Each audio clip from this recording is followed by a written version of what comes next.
Yeah. I think I got it still. I can't wait till we get tech support on board. We're back. Modern Relics podcast. I'm Angel, he's Lucky, and we have a special guest. A very special guest. Erin, it's your wife. I'm going to let you do the introductions here, man. But I've got to say, awesome. I want to start here.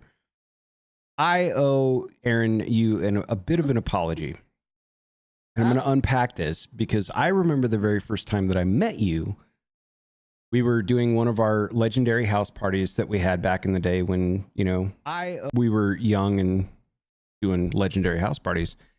And I came around the corner and there you were. You had a mill of friends around you or whatever. And you had this beaming smile. It was like the happiest person I'd ever seen in my whole life. And I'd never seen you before. And you were like, hi. That was the very first thing you said. And I was like, hi. But the look was like, it was the first time you'd ever seen people before. You were like so excited to just fucking be there. It was the crazy. I was like, that's some dope energy. That's the one thing that resonated. And then like as time went on, like I was wearing chick jeans. I had long black hair. I never really gave you a whole lot of time to get to know you for a few years, even when you guys first started dating and stuff, which I regret, truly. I was listening to angry music. You were like a Dave Matthews Band enjoyer at the time. There was a lot to like unpack, you know what I'm saying? But like, as you two have grown, it's been unbelievable to like, not only see the couple that you guys have become, but just you as a person being one of the most rad people I've gotten to know. And it is cool to me that we have a guest on that knows both of us really well. You know what I mean? Because you've been really well. You've known us for damn near as long as we've known each other and stuff. Met us at our lowest and darkest, and it's really cool. So thank you for being here. Lucky, please introduce your magical wife. After my solemn apology for not getting to know you as well as I could have for the first few years, So, apology accepted. Yeah, and we won't. No past transgressions on the Dave Matthews part, right? We've all been in places, so it's okay. Yeah, right. Well, we'll get to the Dave Matthews. Sure. In a little bit here, fair enough. That there is a story. But this is my beautiful bride. Her name is Erin, and we, as of next month, almost exactly a month from now, a couple of days, we have been married for 19 years. Wow. And we've been together for about 21. Yeah. In there. Like, I feel old. I feel old. You make me look old, though. Like in comparison, so like you're doing pretty good. Don't worry. Yeah, I mean, your guys' age group is a shade above mine. We're not that far apart in age. Yeah. Not that we're going to call anyone's age out. That said, you look better than both of us. So yeah, there you go. Thank you. Well, I married young. She's 37, and I'm in my late 50s. And no, but we met. We met at a house party that we were having briefly, and it was in passing and handshake and good to meet you. But we'd actually shared friend groups for a long time. Yeah, and but never crossed paths. Like for over a year, like our group of friends was her group of friends, and they'd go to her house and then they'd come to our house, but we never really met. And then through a training class at a call center that we all worked at. That's right. Ended up meeting her there, and I had made some pretty hard life decisions about my dating life at the time that I needed to kind of reconcile, and she came along right during that time frame. And there's a whole like wonderful romantic kind of story built into that, but it would take half the podcast to really explain it. I'm so glad I'm your reconciliation. You are. You reconcile people real well, real good. I think there was a period of time where, like, routinely we were just running face first into brick walls in pretty much every facet of life. At some point, it was just, and what else do you do in that area besides, snowboard or methamphetamine? Right? I mean, truly, or both if you're that extreme. Yeah. But Erin, what was your take on our little crew once you kind of got immersed and started coming around more often, and it was just like, these people are You're cool. You're cool. You're cool. I'm out. Like, how did it go for you? Talk to us. Well, actually, I was enthralled by the motley crew you guys had at your house and all your roommates. And so it was really weird how I felt at home around you guys. I mean, I'm pretty sure you let me borrow your hair straightener. Probably did. Before I got my own. So that's true. I know. And I mean, like my hair's kind of long now, like, but it was like super duper long back then. You had the whole emo. Oh yeah. Over. That was me.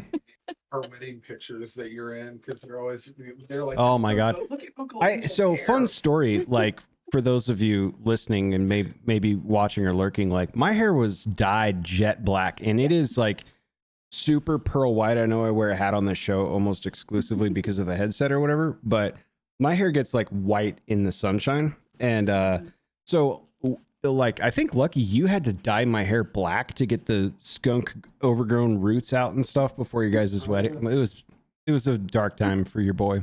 Yeah. A lot of Thursday was going on. Like, yeah, just crying, listening to Thursday and Coheed and Further Seems Forever, Yeah. You had more black eyeliner than I did. I did the nails, I think, for a while, especially when I was playing music, but the eyeliner was a very rare occasion unless I was on stage, because you got to scream loud and look the part, Yeah. Back to us. Yeah. Now that we've embarrassed me enough for my past, right. That's cool. So yeah, she met us through that, and then we knew pretty early on. We started dating a couple of weeks into a friendship, which was rare for both of us. But we tested the waters pretty good, and then by the time we were dating, it was kind of already set. We already knew, and within 3 months, we were already kind of naming kids and had already figured it out that this is where we were going to land. And it's been an awesome roller coaster of 20 years. Like we have, raised two awesome humans, been through every adventure that we could possibly have, moving from the city to country and back again. And doing it as a team, that with humor and with love and with determination, that the teamwork that we have, we work really well together, and that's part of that. You really do.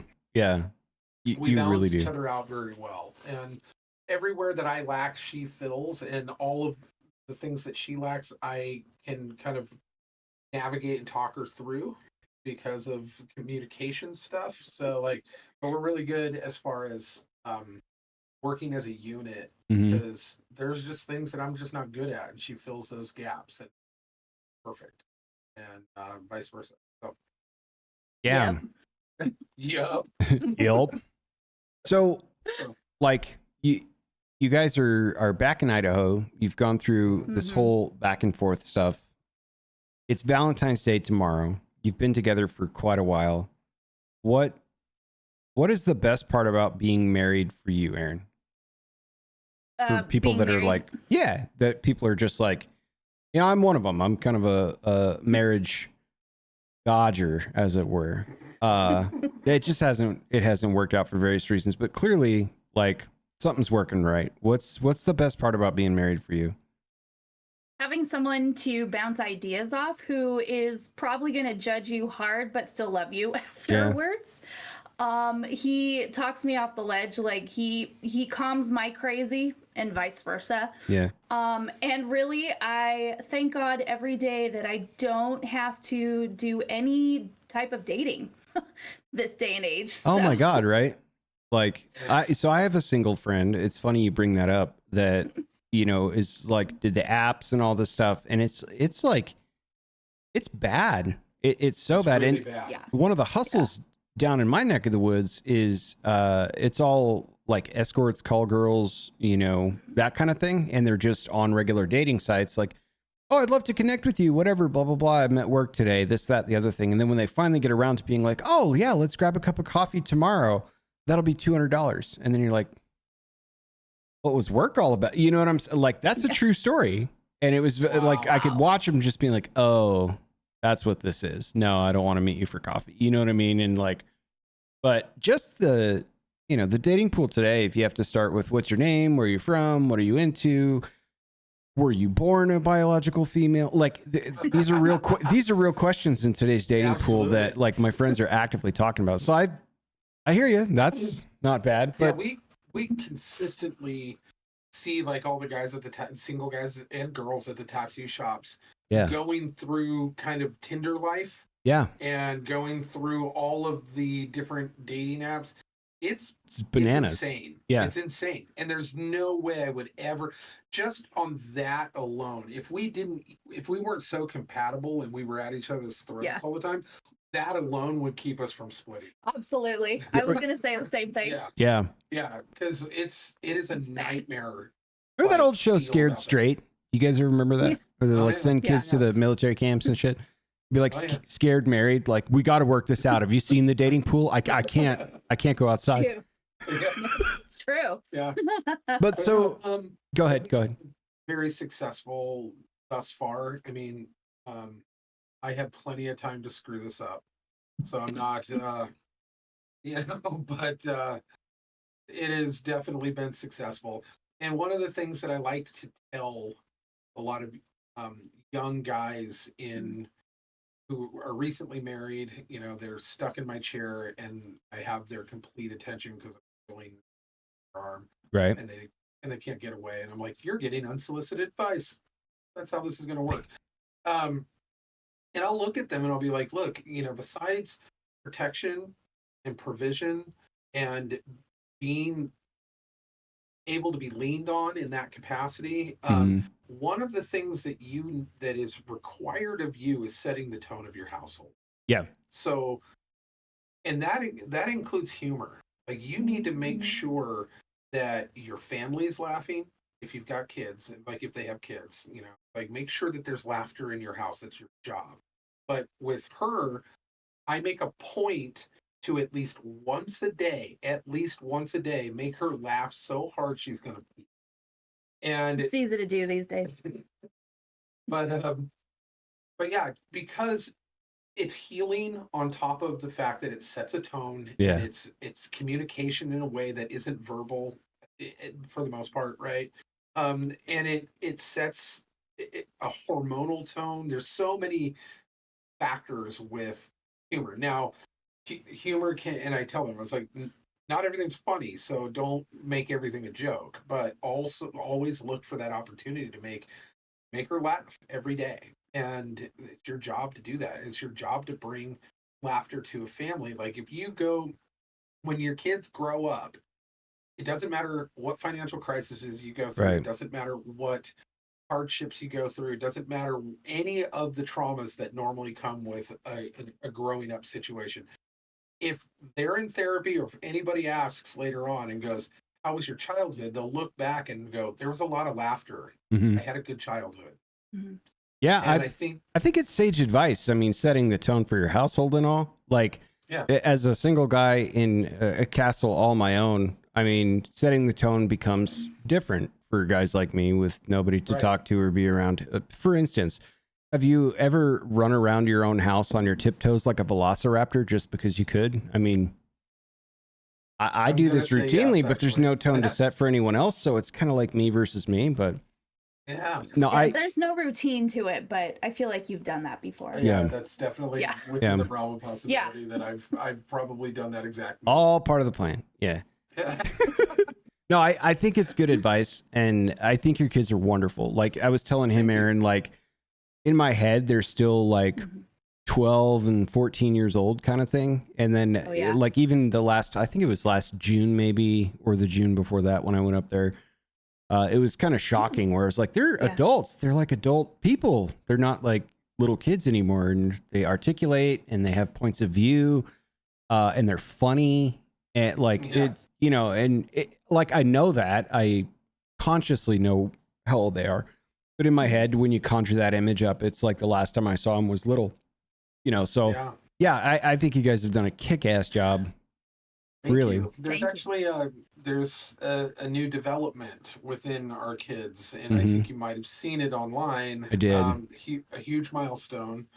Our eldest is 18. Mm-hmm. Kate, we She's speak about her. transitioning to Catholicism. Yeah, I heard. Right. Yeah. Right. I did the first tattoo on her. Yeah. Week. How? Okay. For both of you independently, what's that moment like? Like how for You go you first. Yeah. for you, Aaron? How was that? Like you have a tattoo or two, Mhm. right? But like, Yeah. talk to me, Mom. Like, what was that like? Actually, it wasn't bad for me. Yeah. And the reason is because I filmed the entire thing on my phone. Mhm. So I watched the entire thing through my phone. Mhm. So it was almost surreal. She put a journalism filter on it. Yeah, that's Well, exactly so it. the still photo on her profile that made it to Instagram where I saw it the first time, I think it's shot number 2, and it must have come from you, Aaron, was Yeah. her face where she's like, it was, I was like, that's the first tattoo face. Yeah. Yeah. Yeah. Yep, But that was it. yeah, I mean, other than that, is this the hallmark? Like, okay, she's an adult now. She's all grown. She's doing grown up shit. Like, Yeah. Kind of. It was kind of a definitely a crossing point for sure on Yeah. that. Yeah.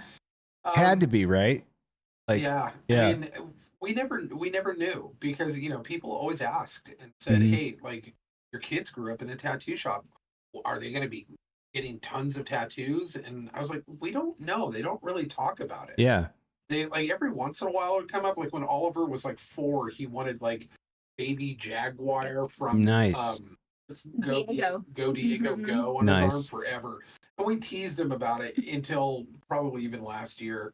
But he like they didn't really ever bring it up. They never really talked about it. They never it just never was. They're so jaded to it. It's such background noise to them. Right. That it just like, and it's not rebellious. There's no kind of risk or Right. anything for them, so it doesn't really hold that kind of value that it does to everybody else.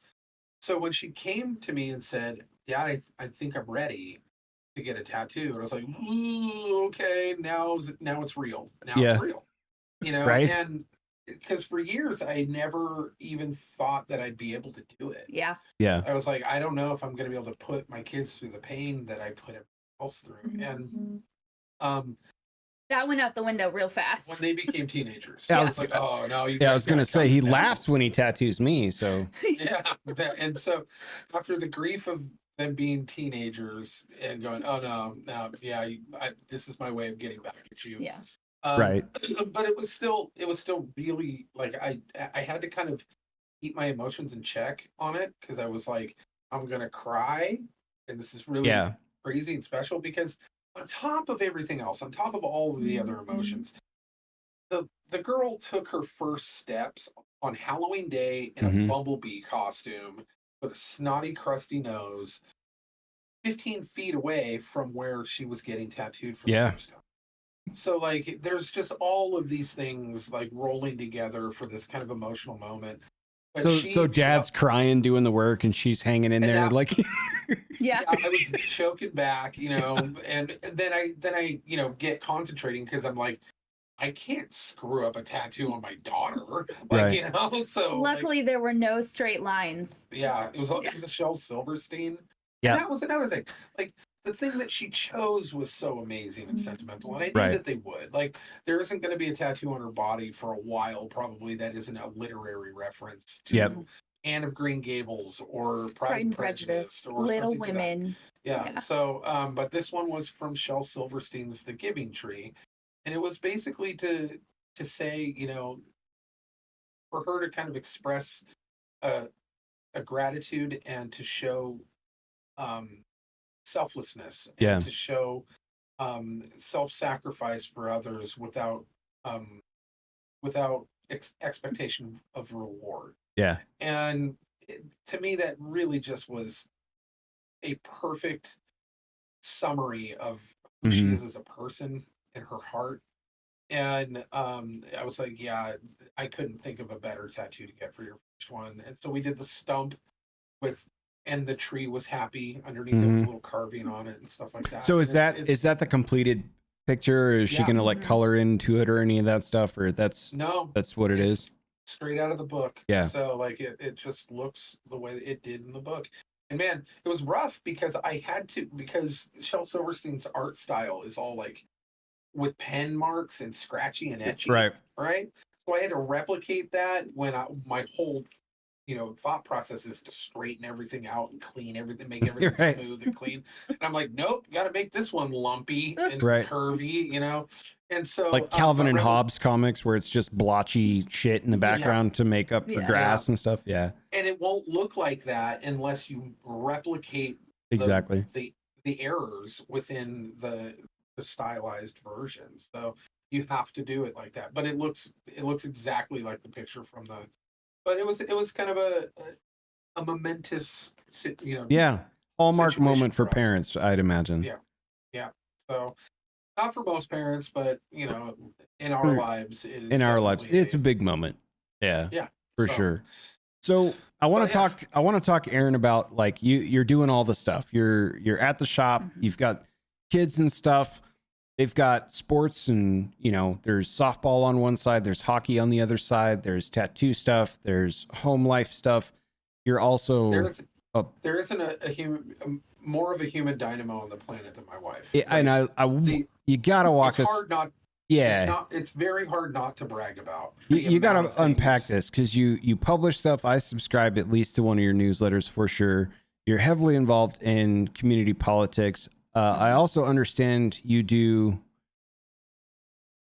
Well, I know you do canning and stuff like that, which is a delicious pastime for me because you sent me home with some jam last time I was up there. But you're also, is it soap you're selling? What are you doing? Yeah, so I started making soap. All right. Okay, so let me back up. You have the floor. Yeah. So stay-at-home mom, homeschooling kids because of COVID. Sure. Took them out of school and started homeschooling them there. And then I also, after a while, started canning. I do soap making. I now work 3 days at the shop and manage the tattoo shop and the guys, all the artists there. And then what I do in my spare time, besides sports with the kids, is I am kind of like a government watchdog, so I watch local and state government meetings because as we have learned through COVID, that's who is the powerhouse in our community. Those are the people who actually make the rules for the mandates, for the lockdowns that are affecting our daily lives. And so during COVID, I didn't know who to fight. I needed to fight someone because they were affecting my kids. They were affecting our business and our only source of income. I didn't know who to fight. So I started going to meetings and started learning a lot about all of the city councils and the county commissioners. And I didn't know what to do with this information. So I started a newsletter, an email.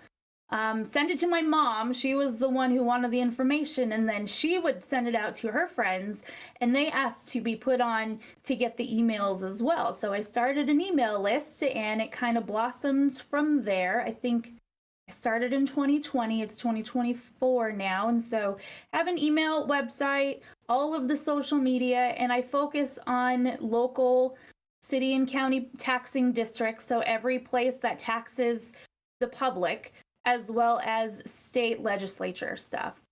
So I watch it all.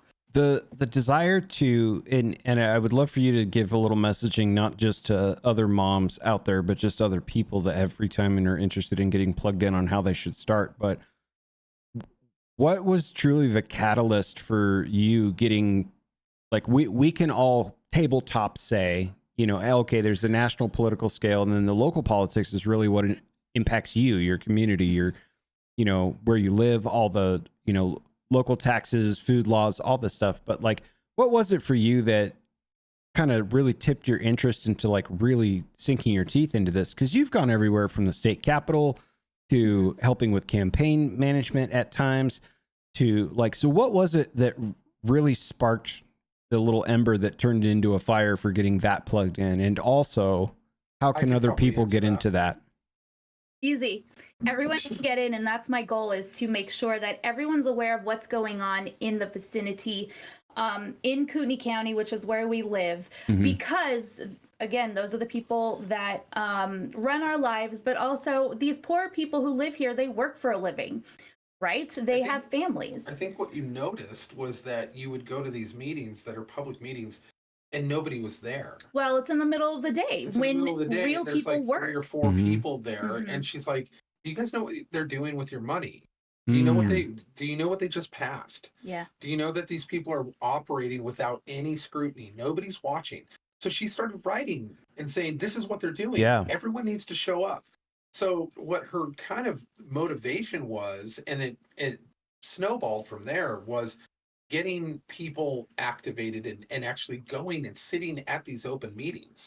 That every government meeting with a taxing district has a seating area that needs to be filled with the local citizens so that they're fully engaged. And her whole goal was engagement. Go to one meeting, show up, just come pick here. one. And if you can't, that's what I'm here for, to fill in for that and let you know what's going on around you.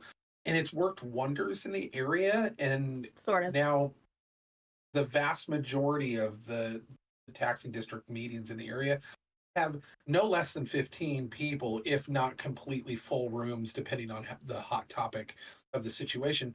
But school board meetings, even like abstract county commissioner meetings, stuff like that. She's getting people actively involved. And so she has for the last 3 or 4 years. Yeah, what started it was the mask mandates. Yeah. Not even the lockdown. The lockdown, we were like, oh, well, I guess, whatever. Coming from a tattoo background, both of us knew that their biocontainment procedures were not nothing. Their protocols were bunk. They were ridiculous. They were so stupid. We take, bloodborne pathogen, cross-contamination, viral control every year. So it was amazing to me that tattooers even bought any of this stuff. Yeah. Wash your hands so much that you now have removed every bit of the bacteria that actually fights viruses. But it wasn't even that. Stuff like that. Not even the lockdowns. It was the mask mandates. It was people were trying to force us into masks, and I didn't know who those people were. I didn't even know where they met. Yeah. So we went to a protest out in the DMV parking lot. We didn't know why. We just that was where the protest was. Turns out the public health district was meeting at our county commissioner's offices in their meeting room because it was bigger. And I didn't know that. I didn't know who these people were inside the room. I didn't know where we were other than at the DMV building. So that's what really pushed me into figuring out who these people were, the ones making the decisions that affected our lives. And that from there, I started going to city council meetings because they were trying to mandate masks too. And that's where it really started. And the health department, the health board, the Panhandle Health Board, started going to meetings there. She had basically self-taught on kind of how to read medical journals and medical coding and lab reports, and were like even cross referencing them with European ones to see if they were matching up, and historical ones. And she made a binder. She would go down to the Panhandle Health meeting, kind of school their whole board, and then they stopped. They locked the doors and stopped letting public comment happen. Yeah. And they in Idaho. And it was they were extremely threatened by that. And because there was so much pushback that they were like, we need to control the narrative, and these people seem to know more than we do. And so what ends up happening is they just lock the doors and won't let anyone in the building. And so we're like, cool, then we're going to have barbecues on your front lawn until you open the doors. Those meetings are required to be available to attend as a constituent, no? Absolutely. Well, actually, I mean, some of them are probably not, but up until that time, it just said the meetings had to be open to the public. It did not say in Idaho statute that meetings had to be open to the public to be physically in the room. Yeah. So everyone started live streaming those meetings, and they went, yeah, see, here you go. It's open to the public. When in reality, it was just a closed room and they had a video camera on them. Yeah. And when people would ask questions, you could just minimize chat and just go about your day. Basically. I see. Yeah. Yeah. And so we decided, if you're not going to let us in the building, we're going to hold barbecues on your front lawn of the public health building. Right. And we did. We brought a barbecue down. We bought tables and a bunch of burgers and hot dogs and had tons of people show up. And we made a very nice little spread for a bunch of people. And then we're having like mask burning, Wow. situations going on. Yeah. And they finally folded because all of their employees in there were like, we can't even leave to go get lunch, because of security. So, you need to handle this. So finally, they ended up sending 2 of their head guys out and went, fine, we'll talk to you. We're like, on camera? They're like, yes, fine. And so we spent about, I don't know, an hour like grilling them about certain things. Yeah. And they finally folded and opened the doors up and let us come in after that. And it was just public pressure at that point. And we realized we actually have a community here that will push back and actually be able. And so she tapped into that community. She realized this is the community I need to be able to reach, and that will be the extension of the microphone, and so and this was before, I think it was before Gunda Lane. Yeah. So. And then Gunda Lane kind of propelled it a little further. If you're listening to this instead of watching, you guys should Google that. It was really kind of an epic, natural, and organic coming together of a community that got national attention. Yes, it did. Yeah. It was, and Gunda Lane was glorious. It was so inspiring.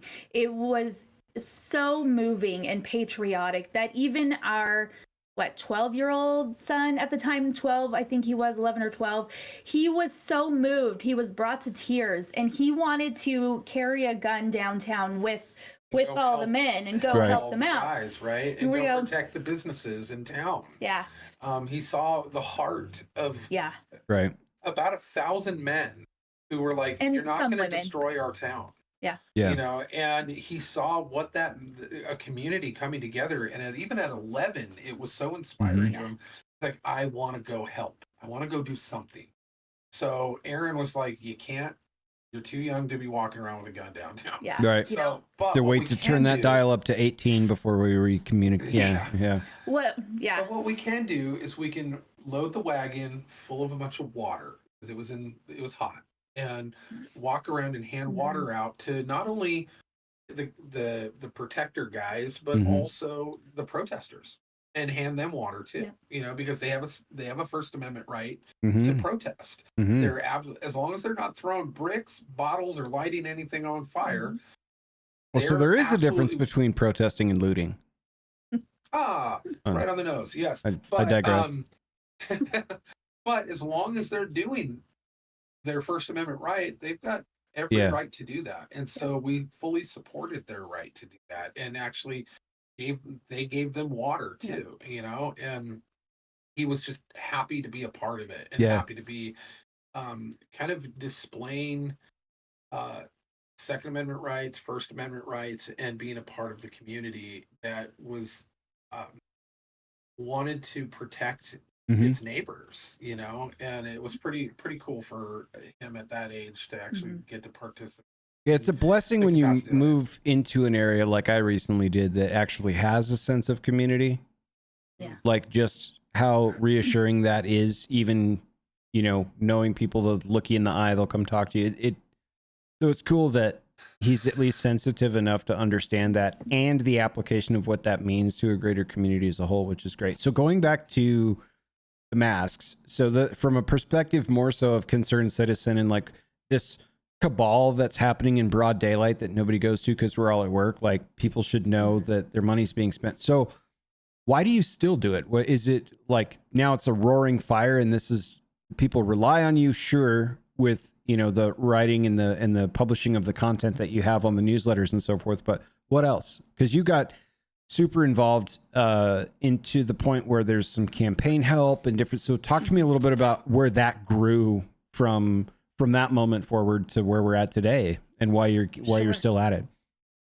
Well, just going to the meetings meant that I had a lot of information and knowledge about all of these taxing districts. So people started to come to me asking questions. People who were running for city council or for fire districts or school board, you know, they would come to me because I had the historical knowledge of what had been happening in those board meetings for, at this point, 4 years now. We're up to 4 years. And so that kind of grew. I also saw, going to these meetings, that Kootenai County and Idaho is not as red as people think. It is not as conservative as people think, especially the city of Coeur d'Alene. It's more of a purple, and people didn't know that. And I think that kind of got uncovered and discovered during this time frame where we realized that for the last 25 years nobody was really paying attention, but now when we are, we're like, oh, wait a minute, you don't have a D behind your name because of the fact that you realize that in the state of Idaho you can't get elected with a D behind your name, so you just run as an R and vote like a D. And it apparently it in is so many ways. Yeah, you vote like a D in so many ways. But what ends up happening is you're completely flooded with fake Republicans, or and it's you're all of a sudden sussing them out. You're looking at their voting records, you're looking at their spending bills, you're looking at all these things, and you're like, wait a minute, you're nowhere near what you claim to be. You completely lied on your campaign. You completely lied to the public. This is not proper representation. And that snowballs too, where you're all of a sudden uncovering all of these other things that are all connected, like that Charlie Day, meme of him with all the strings in the background. And you're like, you feel like that guy all the time because you're like, oh, you know who they're connected to? They're connected to this guy. You know who they're married to? They're married to them. They own all this property. They do, and you realize that this has been going on a long time in the area. And she has been at the helm of all of the FOIA requests and all of these different things that she's been doing that has actually uncovered a lot of this and really made a bad day for all of those fake politicians, because they were working in darkness. They loved it, and there's a light being shined on it, and they're frothing at the mouth. They're seethingly mad that all of their plans, which I mean, we could loosely kind of encapsulate into kind of a 2030 plan, are all being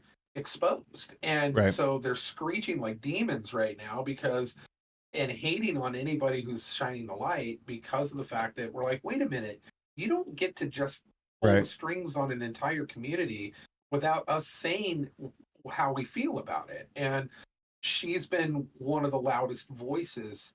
Because I'm obnoxious. Well, so that's an awesome segue too, because one thing I know is that all three of us are kind of A-type. We're extremely outgoing. We'll speak our mind. Like, what is the driving force for the world of tomorrow for you? Is it more the awareness journalism, getting the message out side of things? Is it a future career in politics side of stuff? Because certainly you've learned a shitload going through all of this stuff, where you probably have some pretty concrete opinions, things that maybe I'm not even exposed to, right? Like, oh shit, I didn't know that goes on behind closed doors. You're like, you've been at this for years now. Where is tomorrow looking like for you with all of this? Well, I definitely have some concrete opinions because of all of this. I'm not really sure what tomorrow holds, because I really like being able to kind of make my own schedule when it comes to that. I'm not able to physically go to all the meetings, so I have I have to watch them online a lot, which is unfortunate. Watching the Idaho State Legislature and the committee meetings has made me realize I probably couldn't do politics because I cannot keep a straight face. Right. So when someone has a different opinion than mine, maybe someone has an extremely different opinion than mine, I don't know if I could keep a straight face while they yell at me during public comment or during testimonies. So I don't think that's in my cards. Yeah, I don't play poker. I think it's beyond poker face a little bit too. Like it's a learned skill. I'll tell you that, because in my line of work, I have to do it a lot. You certainly do. The interesting thing is, not for me is not taking that home with me after work, where I'm like, whew, you know. And the other side is I'm not spiteful enough to dig back in this keyboard warrior culture of politics that is pretty much at the local level all the way up to the national level about how people just lash out at you. And so it's like, I don't think you're necessarily wired that way either, but that doesn't mean you can't be in politics. It's just a matter of the right place, right time. But I was curious if that was something that like drew you, or is it more like, hey, I want to keep everyone in the know of what's going on and influence where I can, kind of in a Uber support role type of thing? I think that might be it. I have also realized that I can't keep my big fat mouth shut. And so also a learned skill. When you're an elected official, there are certain things that you are not allowed to say in public. There are certain things that you have to meet about. And there are certain things you legally cannot talk about until a certain time. So I would probably get myself in trouble. So that's not in the cards. Also, I want to make sure that my kids do not become a-holes as well. So I want to finish raising them first. And our son has decided that he wants to be a lawyer. So I want to make sure that he gets the support that he needs to be able to take his test, to be able to go through dual enrollment, to then go to college. Well, we have a lot of friends in politics. So we have a lot of senators and legislators and attorney generals. You know, we know a lot of people in this realm, this world, and it's a huge sacrifice. We see them making this sacrifice where it is 3 months out of the year they're gone. You know, they're barely even there because they're down in Boise. You know, and then the rest of the time they're putting out every fire that they can. They're going to all of these other kind of meetings and all these other things. It's a huge commitment. Massive commitment, and we don't want to rob our kids right now, and we absolutely commend any of our friends who are doing it because I don't understand how they do that, but they're rock stars. Yeah, for sure. But for us, like, our priority is those two. This is a really high priority for us, but our kids absolutely take the top level of that priority list. I want to make sure they're well on their way before either one of us get in that type of involvement. Yeah. But right now, her skill sets already lend her to such an executive support role. And then also the kind of watchdog kind of journalism stuff. She loves it. And she's really good at it. Her brain is like a human Rolodex. She is an Excel spreadsheet in human form. She has the ability to kind of catalog all of this stuff and organize it, and then be able to regurgitate it or bring it to the right people or provide that information to the right people in such a rapid fire pace.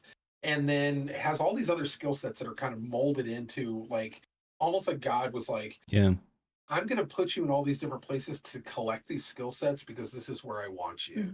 And it's all rolled into this package. But what I have done is I have kind of insisted that she doesn't monetize it. And there's a reason why. I'll pay all the bills. You need to focus on this. This is hugely important to keep this area as much in your capacity as possible free and safe for our kids and for our grandkids in whatever capacity you can do it.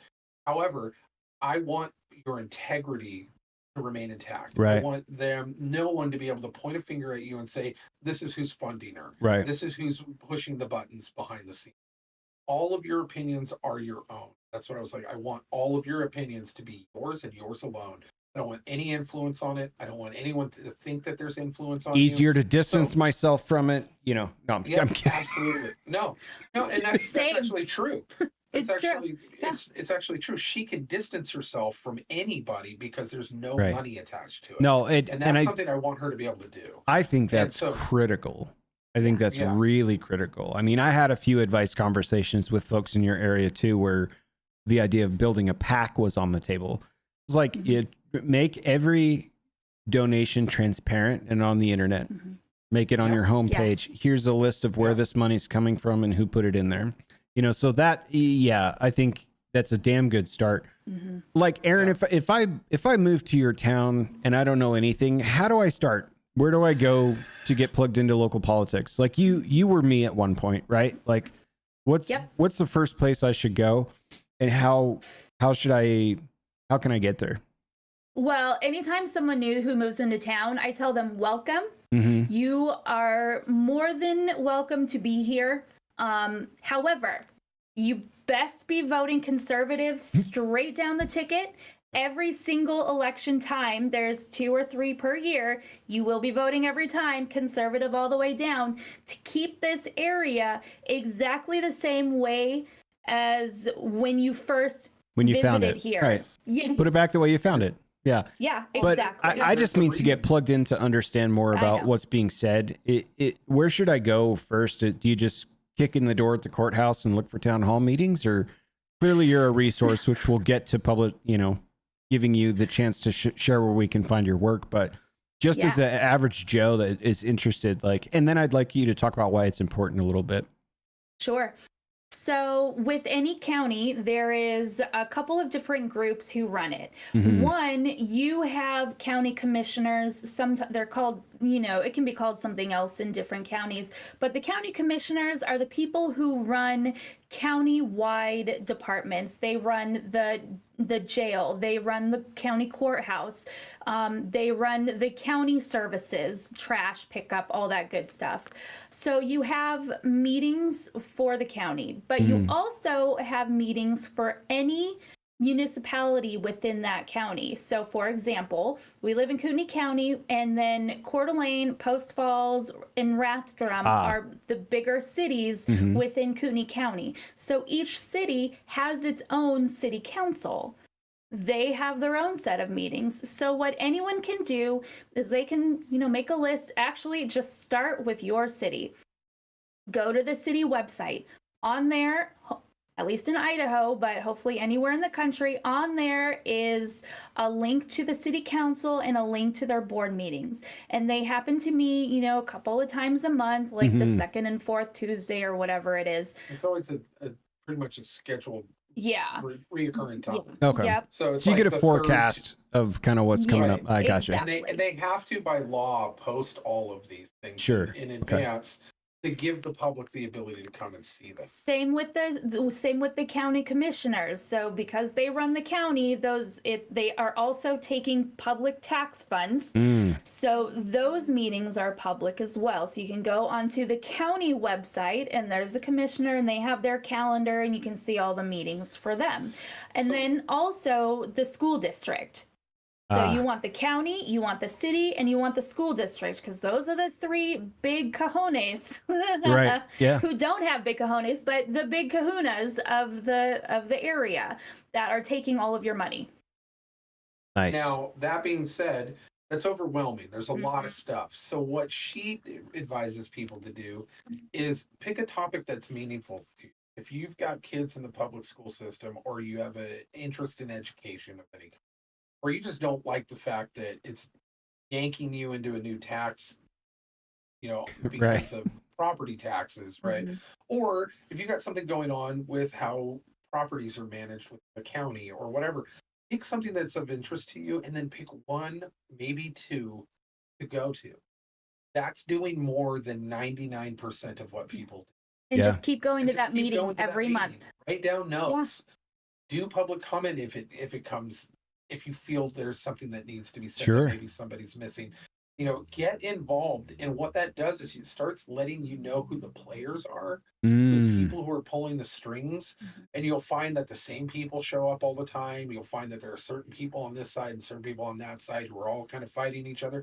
It becomes very fascinating, and it's not as dry as it sounds. It actually becomes very, very interesting. The guy who read comic books and snowboarded and skateboarded and is punk rock and tattoos, if I can do it, and then I make a joke all the time that I used to listen to punk rock while I drew my tattoos. Now I listen to city council meetings while I'm drawing them. And it's, But it's really fascinating once you start understanding that A, it's not boring, and B, it's vital to how you conduct, how the world, your close circle of world, your town affects your day-to-day life. Yeah. And they're gonna pull any shenanigans that they can get away with. And it's up to us to keep those checks and balances on our public servants, not our politicians, our public servants. Right. And that needs to be like constantly reiterated to them because they seem to forget every day. And so they need to understand the role that they've chosen to take on, that they have asked to be a part of. Right, sure. And to go, you've asked to be a part of this. We voted you in to be our voice. Not that's a good point. And hold the scepter and go, I've decided now I'm going to make some rules. Well, what are some things, Aaron, that you've seen that, you know, you're hyped on a candidate, maybe they earned your vote, and then you go to one of these meetings and they're happily voting the other way, or they're trying to slide some stuff under the radar? Like, how does one react? Do you mostly capture and just immediately blast that out to public information to get people's awareness of it? Or do you grab the microphone and say, that's your favorite thing? Listen here. Yeah. Like, how does that work? And have you seen that before? So what I do is when I go to meetings, I actually live Telegram it. So I use Telegram for all of my live stuff. And the reason is because I got kicked off of Twitter. Yeah. Like the rest of the conservative world. Well, it's X now. Maybe you could check it out again. Who knows? I am. However, I know the demographics of this area. Yeah. And I know that they're not on Twitter. Basically, the liberals. Twitter's the bathroom wall of the internet, though. Let's be honest. Yeah. I mean, it's pretty juvenile. Like, it's where you go to fight and throw mud. Right. But the real actual information. Keyboard warrior. The real actual information is in other platforms such as Telegram. Like that's where real debate and talk actually happens. Well, it happens all over the place, but really Kootenai County is focused, just the age range alone automatically puts them on Facebook. They love their next door. They love Telegram. Some are on Signal, but I don't get onto that. And then just a few of them, mostly liberals, are on Twitter or X. So in order to reach the most and TikTok too. So in order to reach the most amount of constituents or Kootenai County residents, I need to be most active on those platforms that they're on. Yeah, sure. Not the ones that I like or, you know, the ones that other people say I should be on. I need to be on the ones that will reach the most amount of people. So I'm on Facebook, Telegram, Instagram, TikTok. I am on TikTok. And well, X, but that's more, I just peruse things on X for the most part. So, when someone does something messed up, I blast it, but the key is to have everyone else share it. Yeah. I can say something and it will just hit a brick wall if other people don't get the information out as well. So just like what you were asking, how do I go to these meetings? Well, you can go to the meeting and you can gather all this information, but if you're not sharing it, what's the point of you going to the meeting? Sure. You know, that's a great point. So it's really us working together to get the word out. I'm not the only one that does this. There are a few other people before me who started this. I just joined the crew, I guess. But COVID really amped everything up. And so we have more people awake and more people aware of what's going on and more people concerned about our county, our cities, our state, and our country. Focus used to be just on the country and the crap show that the swamp of DC really is, but no one paid attention to the local and state stuff. Right. And so COVID, thankfully, helped people understand that that's where the real fight is. But it doesn't work if people don't come together and share the information out. Got to push the algorithm. I've got $1 billion idea that I'll just give to you right here. Make sure you write it down. It's not like we're live on the internet or anything, but this is for you. If you want $1 billion idea, get together with a few app developers and create a Yelp style page where you could click on a candidate and their profile picture pops up and it's like, this is what they ran on. this is what they actually voted for. And then you could see all the inconsistencies or the green check marks across how they're behaving or whatever. And then you could put that into a rating system and just click to publish. Put that at the bottom of all your page and be like, this is what they're doing. Yeah. Here it is. Man, if I had free time. I It would be know. a cool app. Yeah, they do certain, like, there's a couple of things in Idaho that kind of do that. Yeah. Citizens Alliance that kind of does Citizens that. Alliance of Idaho. Idaho Freedom Foundation Yep. does that, where they do a rating, kind of a rating. They have a scorecard For our Mm. state for legislature. our state legislator, and they go, "This is what he ran on, but here's his score. This is what he voted on." And it's not in an app. You have to go to their websites, but it would be actually kind of a cool app to do to, and actually maybe even use the kind of collecting all of that information from those other sites and actually putting it into the app, because the data's already there. You know, I think there is a website that just started that a few weeks ago when our Idaho state legislature started. So back up. Our state legislature was only in session for 3 months, from January through March. Interesting. And so that's where all the action happens. So we got you at the height, your peak season right now. Oh man, I go to bed at 2 a.m. and wake up at 7. Yeah. It's crazy. And so we're in Pacific time, but Boise is in Mountain time. Sure. So everything starts an hour earlier. But so I think a website just popped up that will actually take all the legislators' scores from all of these different sites and put them together into one site. So I mean, that is kind of already being done. People are at a paying state attention. level. Like, Yeah. I was recently, like within the last 6 or 7 months, made aware of this, but recent-ish. There's an application now for stock traders. It's like, would you like to know what your politicians are moving their money I on saw that. shortly Yeah. before? This is a real thing. Yeah. It's like, Basically oh, follows Nancy Pelosi bought a whole bunch of this stuff, and like everyone's getting in. Nvidia stocks crawling up, and they're dead on. It's like, so if you want to spot the corruption, it was brilliant. It was like, if they're going to break the rules, let's just follow what they're doing. Yeah. Sure. And there's no legal precedent to say you can't do that. You're just No way. following a trend that you see on Wall Street. So yeah, it doesn't surprise me that these things happen. But okay, so in your wealth of free time, you're also raising kids, doing sports stuff, and selling soap. Talk to me about this. Is this new, the soap stuff? I didn't know about this until he mentioned it maybe 2 weeks ago. I love it. Yeah, I'm a soap snob, so I'm a pig in shit in this. So, so was that the motivation sitting next to you on why to make soap, or like you just started doing it? Like, No. I don't I don't know have where it much came else to from. do. I'm gonna. I don't know. I just accepted it. I don't know where it came from. I was just like, you're making soap now?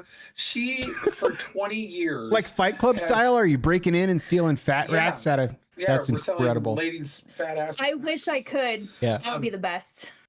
The fat that she does use, though, is also an interesting part of this. However, We don't have to For give the away last- trade secrets if you don't want to, but Oh, no, I am no. curious It's not to a know. trade secret. It's for on the last ingredients. 20 years, like, I have pushed her to explore different avenues of Yeah. interest, where she's a woodworker. She made my son's bed. She's made coffee tables. She's made benches and all sorts of stuff. We have a whole garage full of woodworking tools. She's a sewer. I don't own a pair of underwear that she didn't make for me. She's made both the shirts that we're wearing right now. Nice. She Oh, wait, you could sews screen press dresses. shirts too? Oh, I've got Yeah. some ideas, dude. I'll send you She, some photos. She gardens. She bakes. She sews dresses. She's just crafty, and she's just my type, if to quote the Beastie Boys. But she can do everything. She's like, anything that she kind of tunnel visions on, I just kind of get out of the way and go, and for a long time just gave her money. Like, what do you need to get this going? Because I always benefit from everything in the end. And then sometimes she kind of goes, and loses interest after a couple of months, and then that kind of goes away. However, this soap thing, she knocked it out of the. She always knocks it out of the park, but she knocked this soap thing out of the park immediately. Yeah, talk to me I about don't this. know- Like, what? I don't know Why the soap? idea Where did came it come from, from? Like, you just Right. flew out of bed one morning and was man. like, "Damn it, I So- need to make soap." It's kind of embarrassing. So I was scrolling on TikTok one day, came upon this lady who Oh, I makes didn't her know own that. soap. Now I'm mad. She lives in Ireland and she has the softest, most hippie voice. Like, hey, you can be a soap friend too. You know, that kind Soap of friend. like a Bob Ross type of person. Like, there are no mistakes. We give ourselves grace. And so I just started watching her videos and was hooked on it. And she actually made me feel like I could make soap Yeah. myself. That's awesome. So I did. Yeah. And I changed a recipe one time because it's all chemistry, right? Right. So I changed the recipe once, and There's it's a missing component to this story, though. And the missing component is that I will go buy giant chunks of beef for the smoker. Right. And what I do is I trim off all the fat, right? And I'll butcher it all down. I'll get these big briskets or these big, like tri-tips or whatever. And they come with all the fat caps on it. So I'll take them all off. And she started saving the fat so that she could render it down. Yeah, like make And use it for tallow or cooking. like maybe make sausage out of it or something. Sure. Right. Yep. And so the tallow, she realized we could use for more than cooking if she purified it more. And so she would render it down like 4 times. well, to make body butter. And then she made body butter with Yeah. it. And like would put like coconut oil and beef tallow and like little rose hips in there, and she would use it as a lotion. And No way. That's awesome. yeah, It's and really good for healing tattoos also really good for because healing it's tattoos. anti-inflammatory. yeah. So And beef tallow is the closest. and it's totally in vegan properties. and not at all. It's vegan. Um, I almost just want to write not vegan on Yeah. everything. Wow, this body butter smells like hickory and steak. You know, no, I'm sure there's a hell of a lot more that goes into it than that. Our But dog loves licking it off of her. Yeah. It's like you taste like Meat. delicious meat. right. But yeah, when you render it down 4 times, it's pure. So it's like it doesn't have Yeah. a scent, it doesn't have anything Right. like that. And she realized that we have an enormous amount of rendered fat. And what do you do with that much fat? You make soap. And so that's kind of one of the key elements as to where this came from. So We just had stupid amounts of rendered fat. you that got we the had to do idea something with. from like being inspired by a TikTok creator that was also doing the same thing and thought I could try this too. You had Yep. a lion's share of the basic ingredient for this already on hand and just started in the lab mixing roast hips and chemicals, and soap came out, and like that's kind of awesome. Like honestly, Basically, yeah. So it was this one TikTok channel. I don't even know the name of it. It's like Donegal something. I don't even know. Sure. But I just watched her videos over and over again and decided I can do it. I didn't even look at any other website. I didn't Google it. I didn't watch YouTube videos. It was just this one TikTok channel that made me go, yes, I can do it. That's probably not the smartest of ideas, but in this case, it worked out really well. I think that's awesome.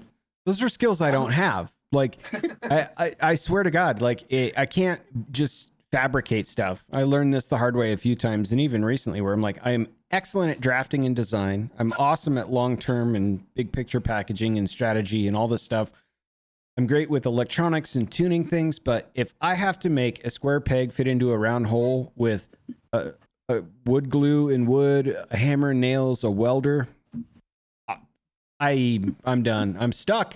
I don't know what to do. So stuff like that enthralls me because I just don't have that kind of mind, I guess. I create stuff and I'm like, nope, still smells like bacon grease. I'd throw it out. You know what I mean? Like, I think that's kind of rad. So now you're selling it. Is that it?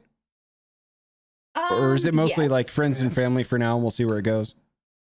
Well, I started it as just an idea for Christmas gifts. Yeah. And then it kind of blossomed from there. More friends wanted to have some of it. So I'm like, hey, you give me money, like money donation, and I will give you soap. And so that's kind of what it has blossomed into. And I'm up to like 5 or 6 different scents. More than that. That I keep regularly. Yeah. So it's craft soap also made to order. Yeah. Yeah. I love So it. But the basically, problem is, though, it takes 4 to 6 weeks to cure. Right. So I have to know that constant in rotation. advance. Yep. And So, then keep rotating it out. yeah, and she does like holiday soaps. She did a Mm-hmm. Christmas soap, a Valentine's Day soap. Mhm. She did which by the way is that red? Oh, it's already at the shop. Yeah. And then she's coming up. She's got a Father's Day line coming out. I'll send you a Father's Day line because I am, amongst other things, such as coffee and pizza and Underwear now. and Right. a couple of other things. I'm a snob of certain things, and soap is one of the things I'm a snob about. Yeah. I hate store bought, just kind of Irish Spring soap. Right. I like a craft soap, and so I was real like. I'm always hypercritical, but I'm like, we'll see. And she wanted me to. She wanted me to be that critical guy and go test this. And it's I didn't know what I was doing. soap in the world. It's buttery, but the bar lasts forever. It never softens, but it always is like super buttery, super foamy. The scent is just perfect. Like it's a great soap. And so I'm like, no, I'm amazed that I never have to buy soap again in my life. It's a pretty cool thought. So I think if you get started, you said how long is it? 6 to 8 weeks to cure that, Aaron? 4 to 6. 4 to 6. So if we get started around, gosh, the holidays would be a tough time. But if you got started around the beginning of December, not December, the beginning of September, you could have your own line of little elephant soaps and little donkey soaps, right? And you could make your own, like one smells one way, the other one smells maybe awful. Who knows? Maybe it's a surprise, and you could just like stamp them in a mold and then have them on a rope or something, and you could just give them out as election day soaps. That'd be really cool, actually. But I don't know if they make a scent for donkey shit. They probably do. Or you could make your own. Yeah. You can make your own for sure. Yeah. I'm actually planning on making 4th of July soap. Actually, it's not 4th of July. So the Idaho Republican Party is having their summer convention in Kootenai County. And I love the GOP chairwoman, Dorothy Moon. Sure. She's a good friend of ours. Hey, audience, pause for a second. I'm gonna go check on something real fast. You've got Stu on. Yeah, we got you covered, man. Okay, cool. Oh yeah, I'll take over. Slide into center frame. Interruptions from me. Meh. So Dorothy Moon, summertime in CDA, and you've got soap on the way.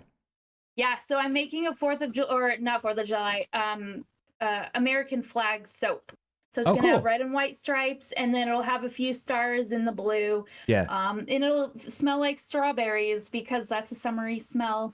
Nice. And I plan on giving it to her and them for the convention. That's awesome. Just as a little, hey, I miss ya. She So, lives down south. You've got a lot going on, like a ton going on. Did you see all of this kind of happening when you first moved back? Or was this something that was just kind of an organic, like, I'm passionate about this, I'm not letting it go, and I've got these other things, and I just keep adopting more stuff? Because I imagine this is all very fulfilling stuff to do, like having end products, meeting deadlines with production things, sending out notifications, going to meetings. Like, is it all too overwhelming at times, or is this something that you're just fired up and thrilled to keep adding more to? Because I couldn't do it. I couldn't do half the shit that you're doing. It's kind of both. So what happened when we moved back, this was not even in my mind at all. I was a stay-at-home mom. My kids were in school. They were in public school. And so I had a part-time job at Joann Fabrics because I didn't want any responsibilities. And I worked out. I went to the gym. I lifted weights every single day of the week. And so that all changed when COVID happened, and it affected our business. It affected our kids. Our kids were not allowed in school. We were being forced to wear masks. And the whole county said, screw that, absolutely not. Couple middle fingers, and we didn't.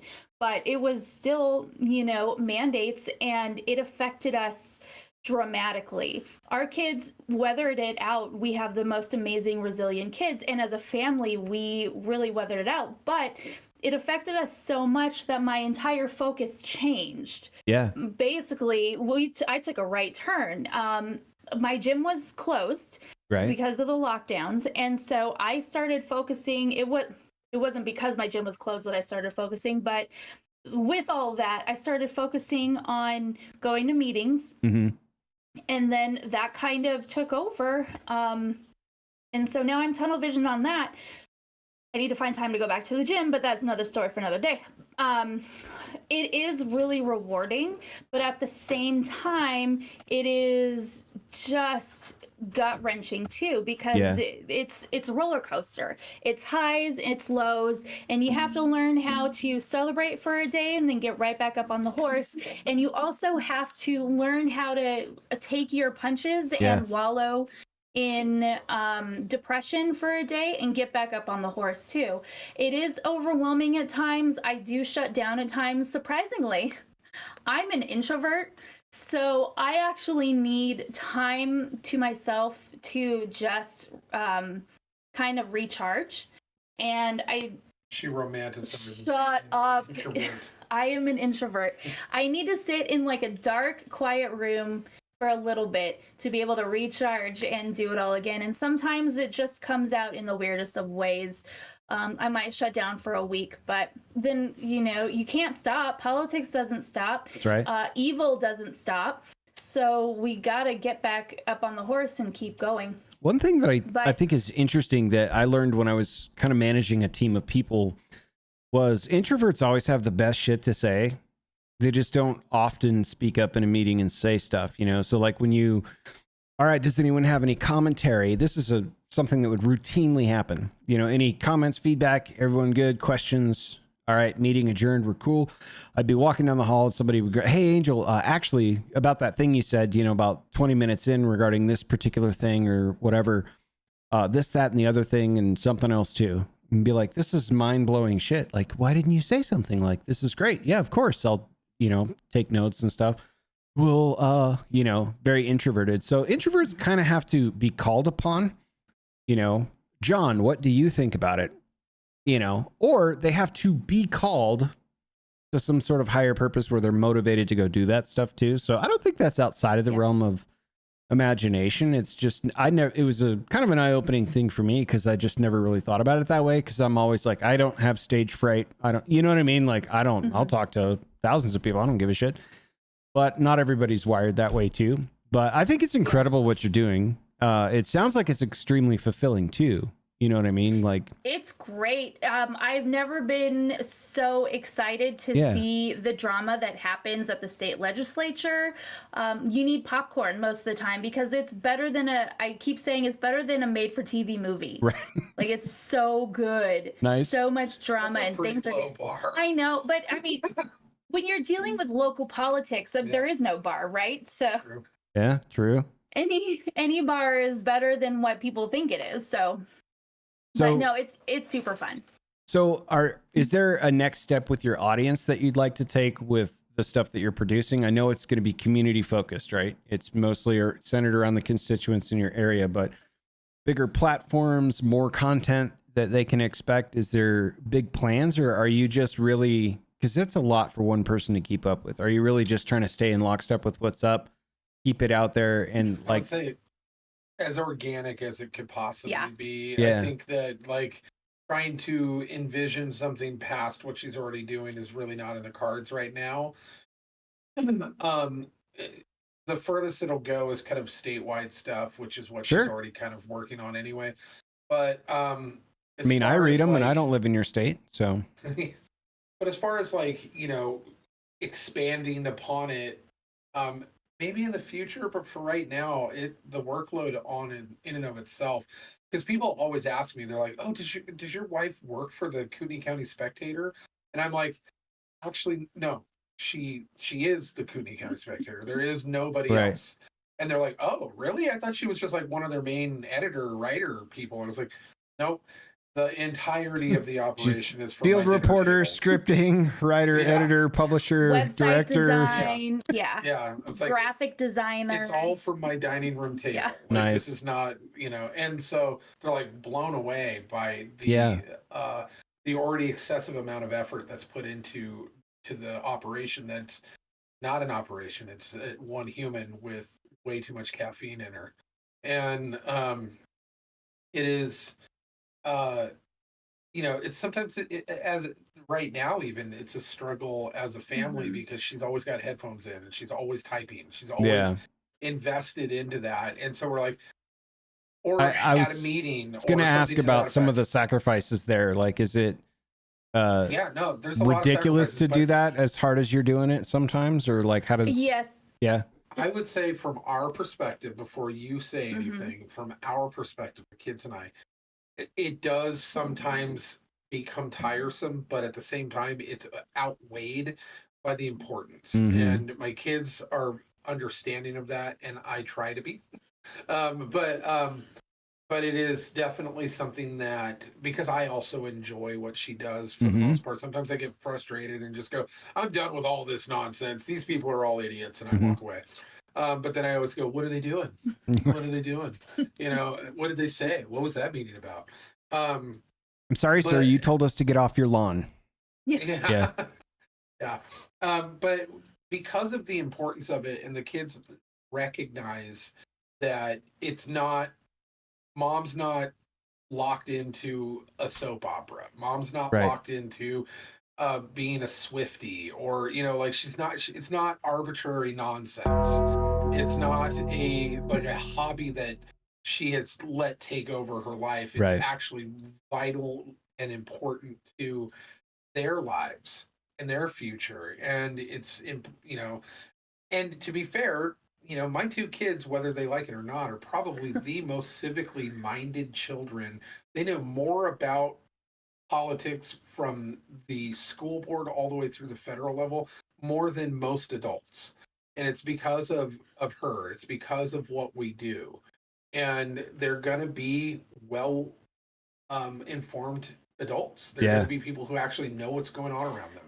That's going to be their rebellion. I just figured it out. They're going to rebel against government because we've shoved it down their throats for 4 years. They're just going to go live like Tommy Bahama lifestyles, where they're just like, whatever, man. Just go live on a beach and not care about the world around them. Yep. Yeah. But for you, do you kind of echo the same thing as far as some of the sacrifices that, because I assume that's mind-numbing work sometimes, especially having to deal with the legislation and the opinions that are getting put on paper and a lot of disagreeable things. Like, walk me through that. Is that clearly the greater good is the obvious choice here, but what's that like?